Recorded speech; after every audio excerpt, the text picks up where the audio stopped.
Marketeers, and welcome back to Chapter 3, Part 1. Chapter 3 is going to be in two parts, I do believe. Understanding the sports consumer. Doesn't that sound exciting? Yes, it does. So, start with some key questions about sports consumers. Who are they? Who were they 5 years ago? Who are they today? And who are they going to be in the future? Will our fans or our consumers, our customers, will they age out of our sport? Will they move on to other things? What are their lifestyles? Will they change? Did they change? Were they different 5 years ago than they are today? Will they change 5 years from now? Those are called psychographics, as you remember from Principles of Marketing. And where do they live? Or where do they work? Where do they travel to and from? How do they get around? So, as an example, let's look at 2012 season ticket holders for the Braves. Now, this is when the Braves were located at Turner Field. As you can see my cursor right there. Whoops, now I went backwards. And as we know, the new stadium is up here in Cobb County that I'm helping pay for as a Cobb County taxpayer. So if you just looked at that picture and somebody said, yeah, I don't know why they moved to a new stadium. Well, why do you think they moved to a new stadium? They essentially moved more into the middle of their season ticket holders. You can see at Turner Field, they had a big group right around Turner Field, but then not another group till you got down here in this zip code. So really, if they were going to put it right in the middle, they would put it somewhere up here. Like up, I think that's 400. But now they play at Truist Park, which was SunTrust Park, the new park built up here in Cobb County. So this is just an aside, but this is the logo for Truist Park. What does that mean? Can you just look at that and go, oh, I get it. I can't, or I couldn't. Here's how they explain it. The logo, which features two sideways T's inside of a square, will soon become ubiquitous, meaning everywhere in the South as they rebrand. BBT and SunTrust. They now own those. The logo itself is purple. Why purple? Dante Wilson, Truist's Chief Digital and Client Experience Officer, which sounds like a made-up job, said you take the BB&T burgundy and the SunTrust blue and you put those together, and that turns out to be Truist purple. Now, I've not tried that, but really? Now, is that supposed to mean something to someone? Let's continue on. The two T's inside the square are supposed to represent touch and technology, while the square itself is meant to symbolize trust. Now let's go back. So that's how they came up with that. Now, I don't know that I've never heard that a square represents trust. Maybe it does. But I don't think that if you looked at that sign, you would go, well, obviously that's touch and technology and a square of trust on a field of Truist blue, which is a mixing of BB&T, maroon, and SunTrust blue. So I'll just summarize by saying this. If you have to explain your logo and the marks you're going to use to brand your business with, if it takes you this long to explain it, it's not good. Marketing 101. So let's continue on. Where, when, and how have they been exposed to my product? How are they exposed to our product? How can they get involved, or how have they been involved with our product? And if they've been committed to my product, why? And are they all still committed to it? Or have we lost some people? So those are some questions that a sports marketer would ask. These are the things you would want to have information about. So let's talk about socialization. No matter what you're interested in, if you're interested in cricket or soccer or golf or baseball, something or somebody got you interested in that. And that falls under the category of socialization. That's the process that people use to, you develop the skills for baseball, or you learned about football, or if golf, what sort of equipment you'll need to do it. So it's a two-way interaction between an individual and the environment, which you'll see. We're going to show a graphic in a minute. So sports involvement. There's three broad categories of involvement in sports: behavioral, cognitive, and affective. Not effective, but affective. So if we take them one at a time, behavioral involvement is the hands-on doing. Either you play the sport, or you like watching it, or listen to it on the radio, or cheering for your favorite team, or either at home or at the stadium. You get the picture. That hands-on doing, actually being, you're really involved in it one way or another. If you don't play it, you follow it and pay attention to it, cheer for it, and enjoy it. Cognitive involvement would fall in the lines of people who know every stat and result from every baseball game that occurred this week, because they have a subscription to The Athletic. I have a subscription to The Athletic, and they follow the beat writers for the Braves and the interviews, and they know everything about it, and they have all sorts of information and knowledge. Who's coming up from the minor leagues, who did the Georgia Bulldogs recruit from what high school, that kind of thing. That's cognitive involvement. And then we have affective involvement. The attitudes, feeling, and emotions that a consumer has toward an activity. And that could be developed through, tailgating. Maybe you like college football because of tailgating. Maybe you like the Super Bowl because of all the ads that are debuted during the Super Bowl. Maybe you have a feeling about basketball just because you like the smells, feels, and the sound of the shoes squeaking on the court. Right, so that would be affective involvement. So this table is dated 2012, but it hasn't changed a ton. Most people, this is a study of NFL fans. Most people enjoy the NFL through watching a game streaming or on the television or whatever.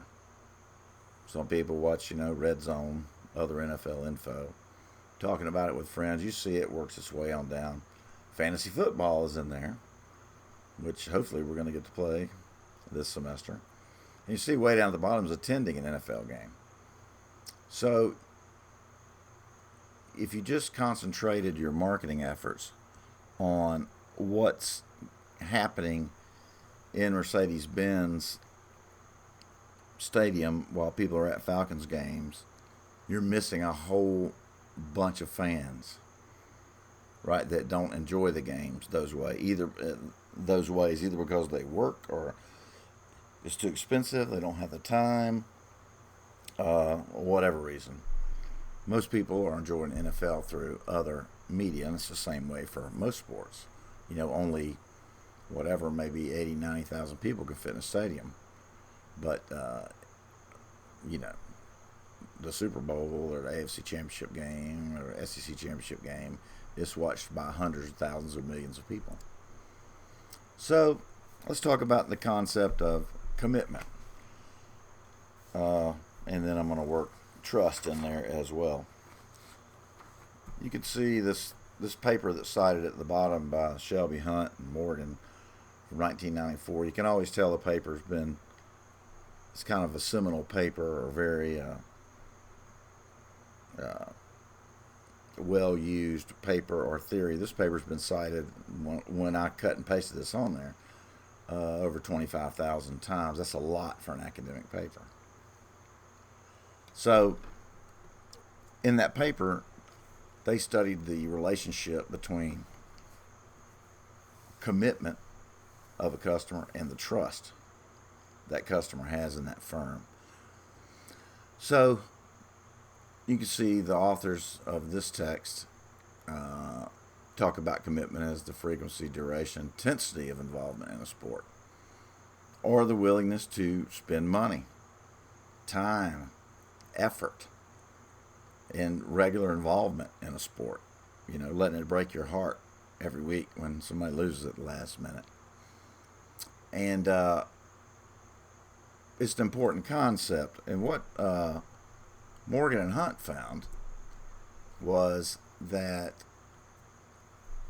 they posit, if we start right here, we're interested in this in the bottom of the screen, relationship, commitment, and trust develop when firms attend to some following things in their relationships.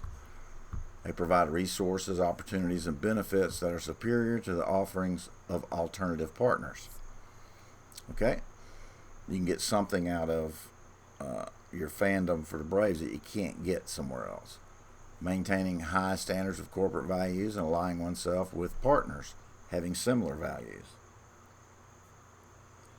Communicating information, including expectations, market intelligence, and evaluations of the partner's performance, and avoiding malevolently taking advantage of your exchange partners. So, not taking advantage of your partners and treating everybody fairly. And because maybe you think you're the lead dog in the relationship, you don't,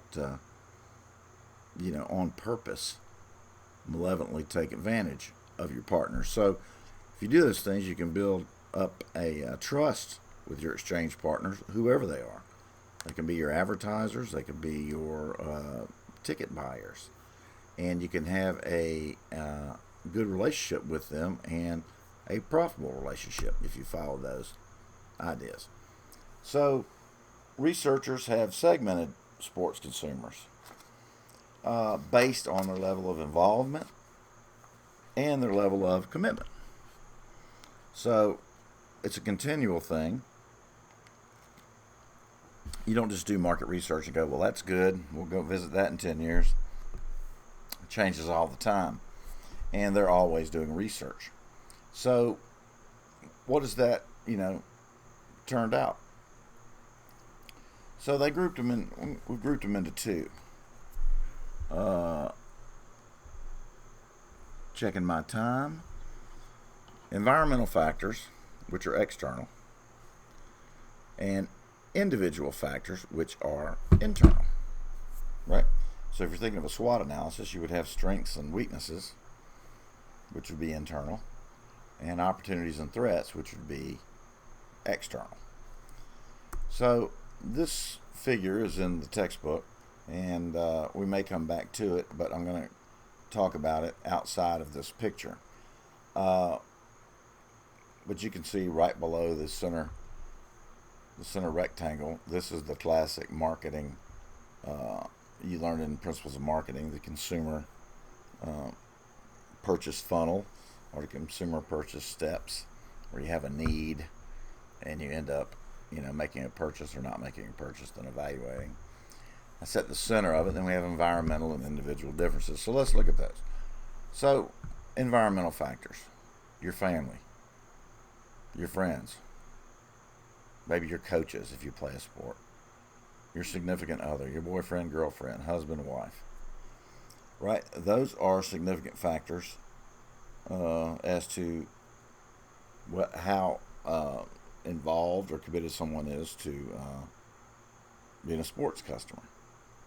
Cultural norms and values. You know, if you lived in India, you might be a big cricket fan. It's very popular in India. You'll notice it on big tournaments on cable television. It's a European sport, but when the British occupied India, that's one of the things they took there was their love of cricket, and it kind of passed on to the Indian people and Pakistanis. They all cricket's a very big, popular sport. Class, right? I mean, what sort of people do you think in your mind play polo, or have the capacity to own a fleet of polo ponies, and know enough people that also have polo ponies where they can play polo, right? And if you use class as a proxy for people that have disposable income, purchasing power, and their purchase behavior, right? The kind of people that might purchase things so other people can see that they have purchased these things. In marketing, we call that conspicuous consumption. That you buy the car you buy because you want other people to see you driving that kind of car or wearing that kind of watch or whatever. And then race and ethnicity. Those are environmental factors.